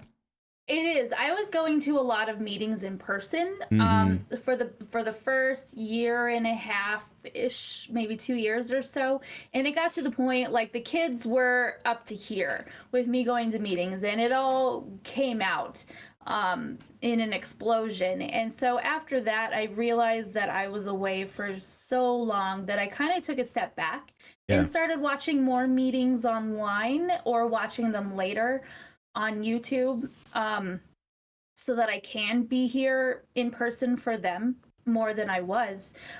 Also, added bonus for the YouTube, when I can just bump up the speed of the meeting a little bit, and it takes me half the time. So bonus. Like a 2x podcast, half the time. Yes. Yeah, exactly. Yeah, it's great. But yeah, I still have headphones in all the time. If I'm not listening to meetings, I'm reading or listening to an audiobook, or this is embarrassing. So to clear my mind, if I need to focus on something, I don't listen to music and have music playing in the background. I have police station interrogations in my headphones. True crime stuff. Oh man, it's like the most boring true crime stuff. It's the actual room of interrogations. They're in. It's ridiculous, but it's so mind-numbing. If I don't feel safe, so everyone's aware that like there, you will know if I'm not feeling safe, because she's done so much research on how to get away with. Oh yeah. Yeah. I fall asleep to forensic files. It's great. Well, I would that say narrator's voice is so soothing. Just puts me straight to sleep. I have to sleep in tomb-like conditions. So like if there's a pin drop, it's like, and I don't sleep very many hours naturally anyway, so it's a problem. But I was going to say, if your son wants to be a lawyer, you should put him on as a staffer for an unpaid internship. Get that resume point started young, man. Already planning. Yeah. So be like, hey, guess who's going to the meeting as soon as you get a driver's license? You, bud. One beautiful thing about homeschooling is we have the capability of traveling during school time. And so what we do is we go down to Boise during the legislative session, and we take the whole family. And so the kids get to see their legislators in action. They know all these people. So it's really fun to be able to be up in the gallery and watch them work in person versus watching it from a screen. Which I highly recommend for anybody to do, especially if you have kids, but even if you don't. Yeah. Take a day during your legislative session, because there's a huge difference between watching it on C-SPAN or watching it from a local access channel or whatever, or even on YouTube. It personalizes it, and you get to be in there and actually watch these people on the phone calling each other, trying to convince each other to vote differently on bills. And it humanizes it to the point where, like, oh, these are real people. They're not fictitious people running my life. These are actual human beings. They're flawed. They're mostly dumb. And I actually have access to these people. And it puts a real life tangibility to them that you don't actually, no one really has. Well, and you get down there and you're like, they're not afraid of the pomp and circumstance of the political system and the big buildings and the the state capitol stuff that can be overwhelming, especially, but because they're kind of plugged into it and immersing in it, I think that's really awesome, which is not something other kids get to do, which is kind of awesome. It's a benefit of homeschooling is you can actually be there in person. And I didn't realize that. I was a public school kid. So I didn't realize that until until COVID, until I yanked the kids out. And this bro was homeschooled his entire life. So he knew for years. But it took a dramatic event like COVID for me to realize that, oh, I can teach my kids better than they can. No problem. We have the internet these days, and we can travel and do things in person. Perfect. Dude, speaking of teaching your kids better than they can, like, did you guys hear about this? So kind of a hard left here. I apologize, but there was like a massive fight erupting outside of that Hollywood elementary school because the principal and the teacher got together to have like a pride day for the kids, and they brought in an adult trans person to talk about like sexually explicit, intimate things and how cool it is to just like, I mean, parents were legit fighting other humans out here. And this was something I was going to bring up in the story arc, but I don't have the names and stuff because I just started researching it, but it's been all over my feeds and stuff like that. But the whole parental choice matters versus what California is allowing the public schools to do, and also protect from telling the parents about what it is that they're up to. You have to go to a school board meeting to understand that this stuff's allowed. Bananas. Like absolutely bananas. Before we get into the answer, I'm going to say immediately there is one solution to that, and it's get out of California. Get your kids out of California. Yeah. Get out, because this is not going to stop. These people are going to keep pushing and pushing and pushing. Before you know it, your kids will not be your kids. They will be the state's kids. Yep. Because they have taken the complete reins of every form of their growing up and every facet of it. And they are no longer your children. And that's why they're so indignant about this kind of stuff where it doesn't make any sense. We spent a lot of time on Capitol Hill. Drag queens wanted nothing to do with going to schools, libraries, parks, and being around kids. They hated that. All of a sudden, now they got to be in every school, every park, every library, and they're insistent upon it. it's not of their own volition. There is something else behind pushing these people into a I'm sex education. I'm forming a narrative on that. Yeah. I think if it's societally and socially acceptable to eliminate old think and traditional thought, and you can chip away at somebody's national and subsequently personal sovereignty where nothing's off the table anymore, it allows everyone to think that the Constitution, for example, is just a piece of paper, and that old traditionalist, moral-driven thought is a thing of the past or is outdated That or literally is just happened in Hawaii this week. Yep. point in case. Right. Yep. I think that's kind of what's driving. Well, we just need to desensitize tomorrow's adults into thinking that nothing's off limits and that we can prescribe to you and you're going to take it. Well, that actually just happened. Wasn't there an article I think I saw in this last week about the Constitution being digital? And there are words that are being changed on certain websites in the Constitution, where it said something about it'll be a republic if we can keep it. They're changing it to it'll be a democracy if we can keep it. Right. I can't remember where I saw it, but it was a news article that I saw. To change Benjamin Franklin's quote so egregiously because they're two fundamentally different ruling. Rights are not privileges that can just be doled out and taken away in the time of an emergency health crisis. The more we vote in executive powers to people that think, oh, fuck, climate change is now a emergency health crisis. There's nothing stopping that gap. Yeah. Where then except the people. Totalitarianism can just basically gobble that up. But the school shit's bananas, dude. I'm like, leave the kids alone, dude. Well, first of all, those parents are now on some domestic terrorist watch list. Of course. Because heaven forbid they show up to a school board meeting and voice their frustration during public comment. And two, hopefully they wake up because of this and realize what their schools are doing to their children. Idaho has woken up to that. There are many laws that have been passed and are trying to be passed right now to protect the children, with graphic content being moved out of schools. Pornographic content, not sexual. Not sex ed. Thank you. Like Yeah. It's specifically just anatomical sexuality as a key differentiation is a learning tool.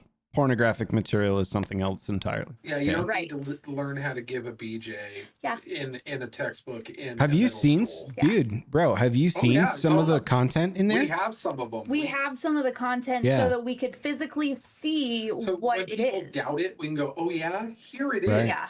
And this is the disgusting material that they're trying. And there's dozens and dozens of them, but. And of course they're denied by everybody because there's a protection kind of aura around this kind of material. Well, that it's hateful if you're unaccepting. Burning. Well, yeah, and they'll call it book burning if you're like, we don't even want to take it out of the library. We just want to put it in a section that actually makes the parent have to say it's okay for my child to go to that section. Right. Yeah. So that way it's not just free and open out in the middle of, and because it's insane to even that we have to even argue about this. So in the state of Idaho, if you gave one of these graphic books to children, you can be arrested and charged with a crime. Good. However, in the state of Idaho, there are two exceptions to that rule, and it's school libraries and public libraries. So librarians are exempt from passing out pornography to kids. Or if that same exact book, if I was to go down to a park or anywhere else outside the library and hand that same material to a child, I would get arrested, and rightfully so. And get arrested and charged with sexual crimes of handing that material to a child. Now, why is there an exception when it comes to a teacher or a librarian? That doesn't make any sense. Oh, it does. Where does their funding come from? Yeah, taxes. State run. That's that's a whole nother ball of wax. But we have a bunch of legislation right now going through that are trying to create stopgaps for these type of situations, and it's done by some brilliant people. We've got a like an answer to the kind of, you were saying for Pride Month stuff, right? We've got an incredible answer to that isn't offensive, that isn't saying you can't have pride, you can't have your Pride Month, whatever. But tell you what, there's something that does need to be celebrated, and we've got a bill that's being trying to be pushed through right now. It's a brilliant answer, and it's by one of our local up here senators, Ben Taves, and he wrote this up, and it's a brilliant and beautiful Resolution. resolution. Mhm. So you know more about it. Why don't you Yeah. tell?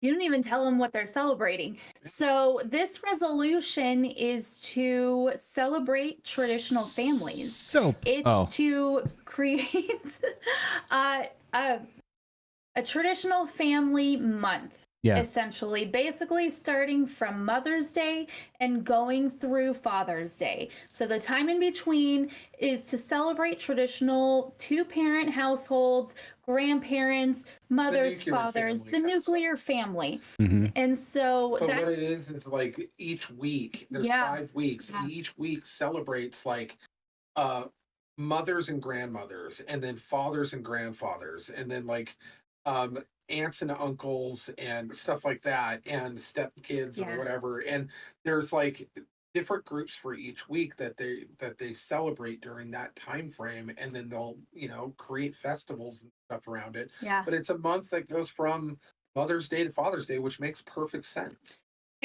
And the reason so anyone can go look at this.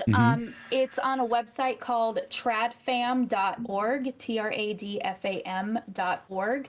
And to kind of see what Idaho is trying to do, what Senator Ben Taves and the Freedom Caucus is trying to do, and so that they can replicate it in other states.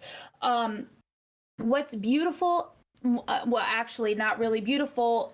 What's sad about it, though, is the statistics that have been put into this resolution and how many children are sexually abused by a single parent's partner, or how many children are sexually abused by someone who lives in the household that isn't the father or the mother, for example. Step families, single parent families.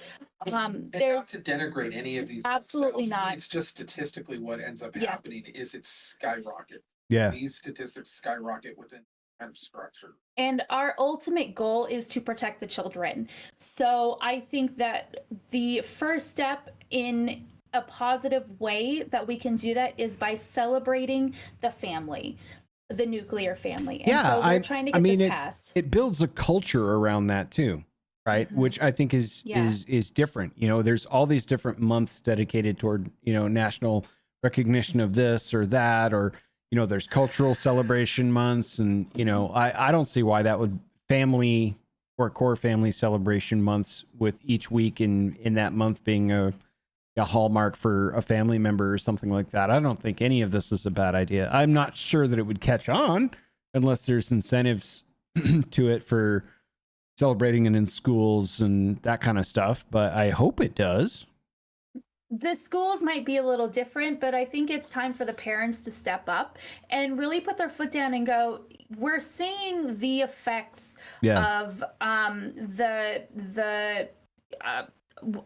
what should we call it? The transgender mental health agenda. We're seeing effects of all of these terrible things happen. The fruit is showing from the other lifestyle choices that have been kind of force fed into the school systems and into the general society, where they're starting to see, well, what benefit is coming from promoting these lifestyles in a glorified fashion, when the statistics coming out of it is suicide, is massive mental health issues, where everyone has to be medicated on all these different type of medications, that there's sexual abuse going on, that there's all of these things statistically going on. When the damage reveals the cost, it starts to show a different picture. Right. And so there needs to be an alternative for that. There needs to be a landing spot for when these people go, I can't do this anymore, and I don't want to be a part of this. This is destructive, and have a place to go and have a celebration of a healthy understanding of where the good statistics are kind of, living, Yeah. and it's really an amazing kind of situation. And as far as it like catching on, um, it'll start catching on within like a state here, a state there, where they're going like, like Nebraska, and the red Right. states will all start kind of adopting something similar. And much like, constitutional carry spread around and is now predominantly throughout the country. Same Right. with protecting girl youth sports or girls in sports. Yeah. That started in Idaho. Yeah. A bill was passed a few years ago to, put the foot down and go, biological girls are the only ones who can play girl sports. Right. And from there, it spread People to are hungry for Montana, it spread to sanity. others. They're hungry for healthiness and insanity, or insanity. I've been saying it for a while, at least since we started this podcast together, that I think, each generation has their rebellious period.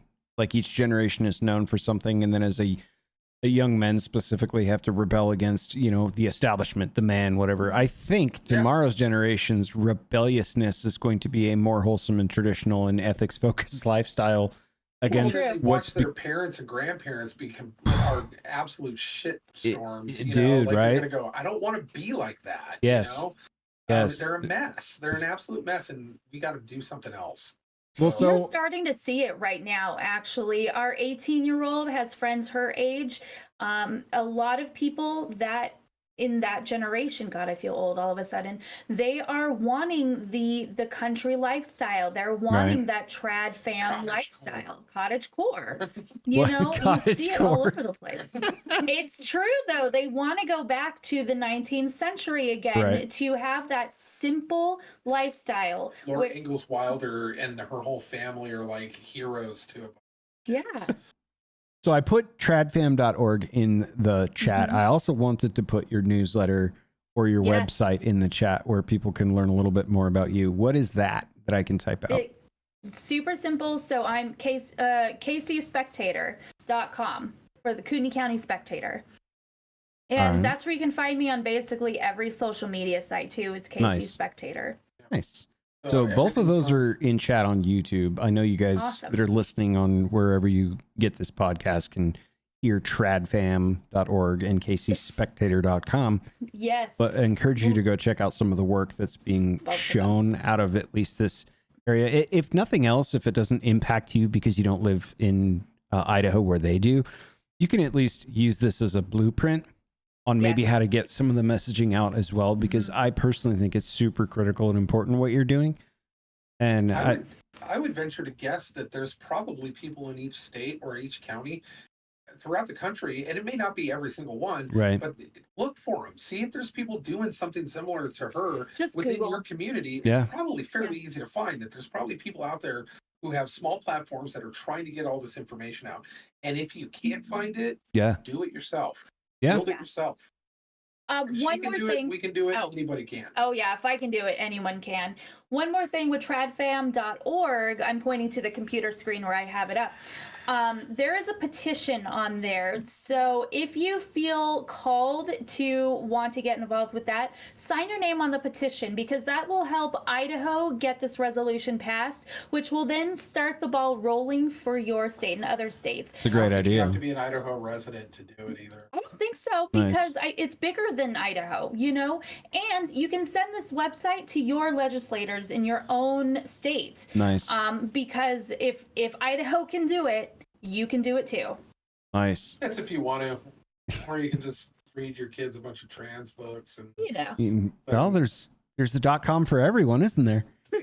All right, Lucky. So go around the horn. You had another topic too. I have a small story at the end of the pod that I'm going to entreat you both to. Okay. But what else did you want to bring up? Because I had loosely had that going on, but the other story's not yet complete. I'll probably bring that up maybe next week or the week after. But I don't remember what else you had brought up. Well, I had kind of a loose TV show review that I'd been exploring. But before that, I saw some interesting news today that kind of touched home, because it kind of started here in where we're from. And if the listeners recall of a particular woman who got herself into some water. Her name is Rachel Dolezal. Yes. And if you're not familiar with Rachel Dolezal was a lady who got herself into trouble for, I think she wrote herself some letters and it kind of blew up and things went a little weird. And what it did is it exacerbated a investigation into her where a reporter went to her family. Well, Rachel Dolezal is an African American woman who was the head of the Spokane NAACP. NAACP, right? And then also locally are human. Yeah, Kootenai County Human Rights Education Institute. So she was the director of that for a while. So two high-end positions for people of color typically. Like they she's like the spokesperson for the Inland Northwest BIPOC community, more or less, through her. Correct. Yep, gotcha. Yep. And so when this reporter went, she got into some hot water over some stuff, and this reporter went to go investigate. He went to her family's house in Montana and found out that she isn't even close to black at all. She's not African and barely American at that. Yeah. Fully white. Yeah. And she has been fake tanning and braiding her way into clubs she doesn't belong. Wow. And she got exposed on it. And there was a big media circus about it. And I remember she went on this. a bunch of talk shows, right? Yep. And she became kind of a minor celebrity through shame. And celebrity by pariah. Yeah. And so she kind of tried to save face for a little bit and then disappeared and kind of moved away. She got fired from both of those positions due to essentially cultural appropriation. Yeah. And then walked away. And then she then ended up getting in some tax fraud issues. And then she disappeared again for a little bit. And then she popped back up and apparently decided to try to make up some of those funds by creating an OnlyFans page. Which as one does. As one does. Yeah. And she made this OnlyFans page, and it became kind of an internet laughing joke. But apparently enough people were interested in seeing what that looked like. And then she dipped out again for a while. And today I saw an article that popped up. She has resurfaced. And she has resurfaced in Arizona. Wonderful. And with a different name that she has adopted out of West Africa. And I can't really remember the actual name. And a new career path or figurehead position. New career path. Oh, yeah. Well, now the new name actually means gift from God in whatever African dialect she has chosen. Nikichi Amare Diallo. Yeah, so that's her new name. Wow. And she is an elementary school teacher now. Which means, what is it? Yeah. Go on. Yeah. That was a bad Bible joke. She's an elementary school teacher. Wonderful. And is now, around kids. So are they like ousting her from her job now that they found out all this backstory, or it's just I don't know. I think the story just broke, so I don't know if they even know who she was. I mean, no one here knew who she was, so then she moves down there and you're living in Arizona. Everybody's a little darker because of the sun. Just kind of probably assumed mixed race kind of thing, and didn't think anything of it. How do you not do due diligence on your candidate when they're applying for a job? Like Google them, for example. Yeah. Well, she changed her name. But also, even if you change your name, though, like... Yeah, if she legally changed it, that'll come up. I don't have a whole lot of confidence in the background checks of public school systems anyway. They tend to be pretty poor. Yeah. So... clearly. There's an epidemic of teachers who, like, they've taken over the Boy Scouts and the Catholic Church for, like... having the most predators amongst their ranks. Easy. Like, bar none. Like, I actually have a catalog on my phone of nationwide of all of the different school administration or teachers.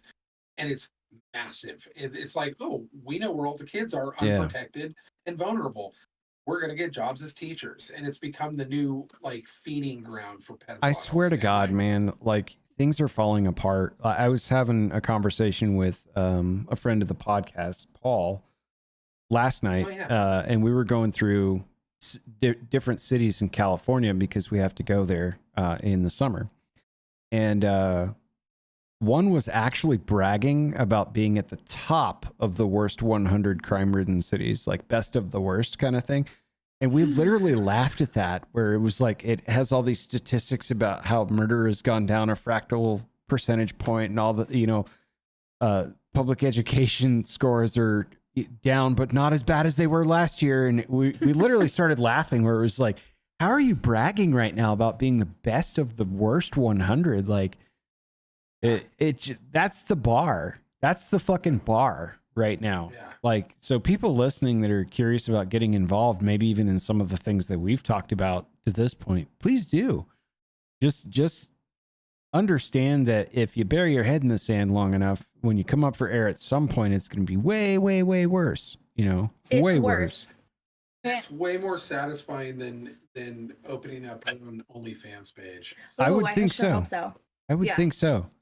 I want to share. And it's Go ahead. Oh, go ahead. No, I was please. going to say it's worse if you bury your head in the sand, because when you come up for air, it is worse. But we have a theory that this is why the country is in such terrible appeal right now, as it is, because we were always told you never talk religion or politics at the dinner table for an entire generation or two, and look where it's got us. We are in a shit show. We're incapable of actual civil conversation about very important topics. And dialogue.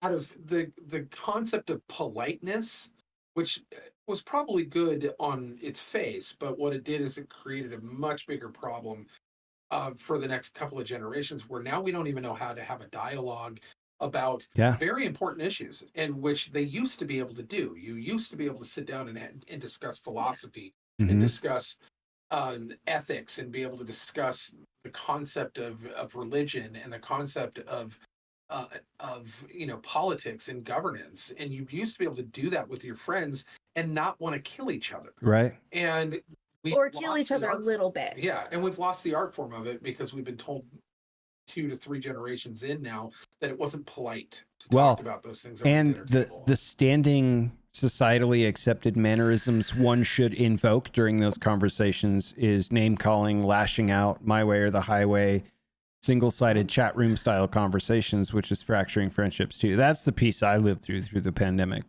when I moved. It was just like anonymous posts. No, just my friends outright saying, "Oh, you probably should go then, so you could be closer to your kind of people."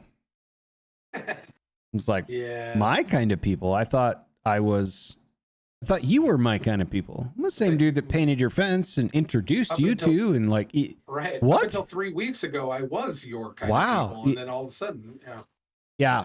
So speaking of generational gaps and communicating, and I'm glad, Aaron, you're here for this. I spoke on an earlier podcast about a recent purchase called The Gospel by Gen Z. This book was not supposed to get here for another month, and it got here today. I'm so happy. So they're very short stories, but there are 50 of them. And I want to do the first one with you two tonight, but I also want to read you the introduction to this book so we can kind of set some table stakes here. Does that sound good?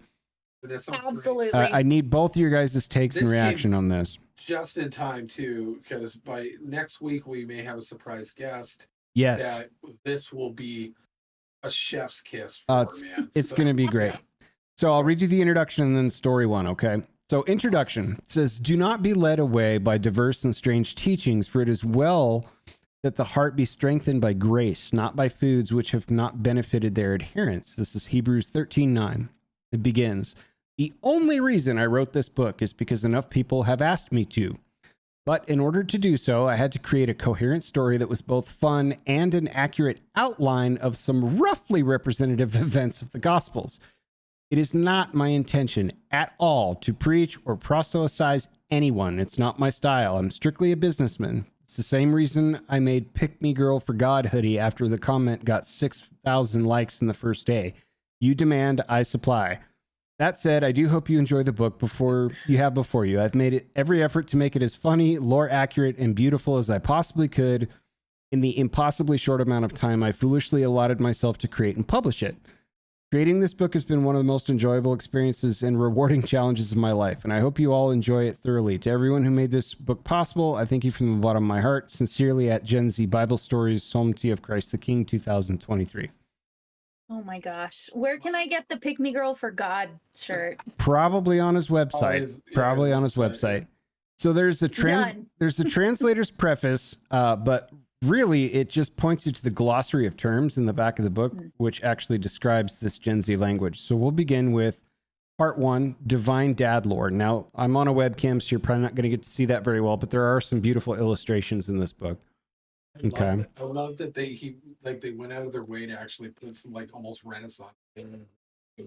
Chapter 1, the beginning, and we have a beautiful watercolor of what appears to be Adam and Eve.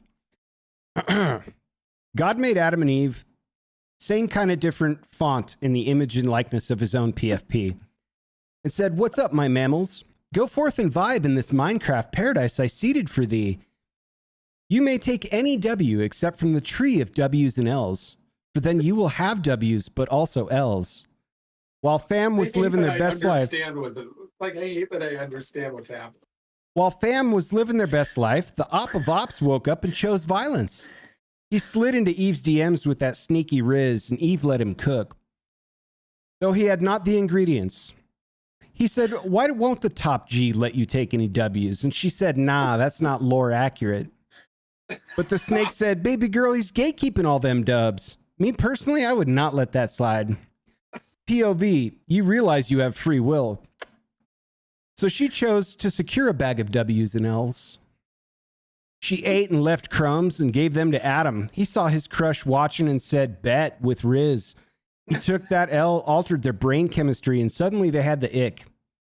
But Divine G caught them in 4K and said, "Bruh, they really took the L and thought we wouldn't notice? DW fam, I got you. We'll come in clutch. And the woman will have a chile who will solo the op of ops and say Uno reverse." Thus began the Divine Dad Lore. That's chapter 1 of the Gospel by Gen Z. It's the Adam and Eve story right there in temptation, the whole 9. Yeah. That was That was so good. Yeah. We got 49 more of these to go, bud. Yes, I love this is the best thing. Weekly segment. This is the best thing I've ever bought off the internet right now. I would agree with you. I think that you've never made a better purchase than this. Yeah. So, wow. I'll approve. Now 10 out of 10. I took a photo of that and sent it to my sister because we swap memes back and forth. And she said, I cannot breathe. I'm laughing so hard. She's like, "Is this person trying to be serious?" And I said, "No, I read the forward and and there's a prologue behind it with some definitions. The answer is no. But someone's going to open a church on this book at some point in the future. And it's absolutely know that's going to happen. Yeah. We are in idiocracy times. Yeah. So anyway, I know I rip on Gen Z and we may also have a return of defending woke logic here next week too. We're still kind of shaping that discussion, but I had to share that with you. It came early. I'm excited for it. So we've got a long way to go. Aaron, thank you for being here. I hope you do come back too, because there's so much more part 2 of this, maybe some stories of you in the field and how things are going. I want to know about how soap is going. I'd love to have you back on. So this was unbelievable amounts of fun. I appreciate it. I'm like, you come up for air and we've been at it for, I don't know where we're at, about an hour and 55 minutes. And I know you all have food on the stove. So this was really great. So I appreciate it. Oh, this was so much fun. Thank you so much for having me on. It's just fun to talk to both of you at the same time instead of watching you guys. Right. Well, and we appreciate that. We appreciate it. So if you guys are interested, go support and take a look at what you can do in or outside of Idaho State at tradfam.org. Kind of support some of that's coming up, especially with recognizing families as a month of holidays, I think is a really good and uplifting idea. Please check out Aaron at kcspectator.com and any of the handles associated with that on social media. Presumably they're all the same. KC Spectator. KC Spectator. I love it. Lucky. Yeah. Before we go, talk to me about your movie. So, really haven't had the writer's strike is really crushing my. I told you, late night dude. spirit. It's like, yeah, it's sucking. yeah, So I've been the writers have been dancing gatekeeping them W's and L's, man. That's right. But I've been kind of dancing around this show that I've seen on Amazon, and then I got, like a couple of people have said that I should check it out because they really liked it. So I started watching the Reacher show, and I think we discussed it a little bit last week. We did. And I finished up season 1. Mm-hmm. And man, if Dad, like the concept of Dad could be a TV show, this would be it. Like, and Dad Lore Chapter 1. Yeah. And it is bruh. And it is real bad. Bruh. Yeah. With that kind of like generic kind of mystery action, loose mystery. And I'm like, the storyline just doesn't even really appeal to me at all throughout this whole thing. The guy who's playing Reacher is fantastic. He fits the mold. He's charming. He's exactly what you need for that role. And it gets the job done without any flares, no bells or whistles. It just gets the job done. And there's one scene that kind of encapsulates the entire show for me that I noticed, and I was like, that's it. That's the tagline. And so he's in a police station he's kind of snuck into to talk to a protected witness who is part of the grand scheme of things, and he gets some information from her, and he goes, and he has an epiphany. It's like, I gotta go tell my crew, right? And so he gets up and starts walking to the door, out to the door of this kind of investigation room, and she goes, so how are you going to handle this situation? As he's like walking with his back to the door, and then he stops and pauses. And then they like zoom in and kind of pan in, and he just slowly turns and he goes, painfully. And it's that in a show. And it's kind of thoughtless. It's easy to kind of, So this is like a popcorn watch for you. Because I'm shocked that you're enjoying this based on the subject matter. Because this is stuff I would watch. Yeah, and it's actually fun because there's a lot of excessive violence. Sure. And it's like basically taking a PG show and then putting a bunch of hard murder in it. And so, like he's just so big, he just like breaks people in half or like hangs. Like there's this one scene, they get real creative with the way he kills people. Like he's fighting this like El Salvadorian like ninja. I don't even know why he's there, but and they're on like he's been chasing him, and they're on this like scaffolding of apartment ladders, and he was just in that other scene with that lady where he was in a suit and tie, and he said painfully, like this was the scene directly after this, and they're fighting in this alleyway going up this thing, and they're both getting cut by knives and all this stuff, and he takes off his tie and he's like doing tie ninja stuff with of course. Right? Yeah, and it's a belt or a tie. It has to be. Yeah. And so he wraps it around the dude's neck and then jumps off the scaffolding. Yes. And hangs by the dude's neck in a tie, and this dude's like 300 pounds. He's 6'7", and he's just this dude's like hanging off the scaffolding backwards, and somehow not managing to get like pulled over. Yeah. And he chokes him out, and then as the guy dies, then he just drops to the next scaffolding and then just walks away. I love it. Leaving a dead body just in this small town. And there's dead bodies all over this small town now because of this guy. Right. Like they're just everywhere. And I'm like, yeah, the cops are dropping them like peanut shells all over town. Yeah. But so, you gotta notice, so like there's just dead bodies everywhere. Did you watch the feature films by chance? I did. Okay, okay. So you do have that comparison. Yeah. Like I thought it was good for what it was for an adaptation to screen. I know that, like we talked about, the principal reason people didn't like it is Tom Cruise is short and Reacher's supposed to be massive. But end of the day, I thought the movie was, best way to describe it is slick. I thought it was slick. You know, I thought it was pretty good, but I'll watch it. I'll get into it. This is on like Amazon or something, right? Amazon, yeah. Yeah. So I'm gonna start season 2 to see if it launches a little bit more. Yeah. You know. All right.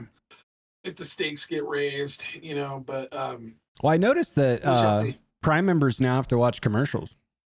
Ugh. yeah, Unless you pay So annoying. $12.99 instead of $10.99. And so I kind of like paying them a dime. I haven't watched any stuff on Amazon since then, but I'll give it a spin. I'll check it out. I'm in the middle of Halo. Oh. From the video game series. Paramount Plus has turned that into a television show. Prestige TV show. Yeah. And season 2 just came out. So it's very fun.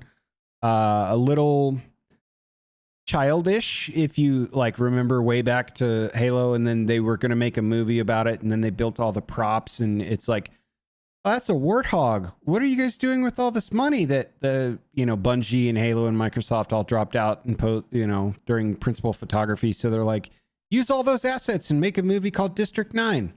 Yeah, so when you watch District 9, there's like Halo warthogs and guns in it and spaceships in it. That was supposed to be that, but Paramount Plus actually got the license and they're building a show. So season 2 just launched. I just got up with season 1. It's fun. It's a lot of fun, but there's a lot of like kind of elements of character that you gotta you gotta slog through some stuff when you're like, I don't like this character, but I gotta get through it. But it's fun. Yeah. So Reacher, I would season say 1. Reacher season 1 would probably get about 6.5 megs. 6.5 megs on the meg scale. Yeah. There it is. It'll get you by, but it's not something that I'll see if that changes by the end of season 2. It might bring it up a meg or two. Sure. But yeah. Hopefully we don't lose too many megs. Yeah. All right, friends. This was an absolute blast. Thank you both. We will presumably be back next week. God willing, we'll have another special guest, a returning favorite. I think Pastor Jason will be on next week, hopefully. Yeah. Really excited to continue that conversation. So Pastor Jason, and he's excited to come on too. Nice. And, last time we only got him for an hour because he didn't realize how long he needed to be here. But this time we've got him for the full 2 hours, and he is super stoked to come, and he wants to talk about all sorts of. I can't wait to watch you read the gospel book too. Oh, this is gonna be great. That's what I'm really excited about. Yeah.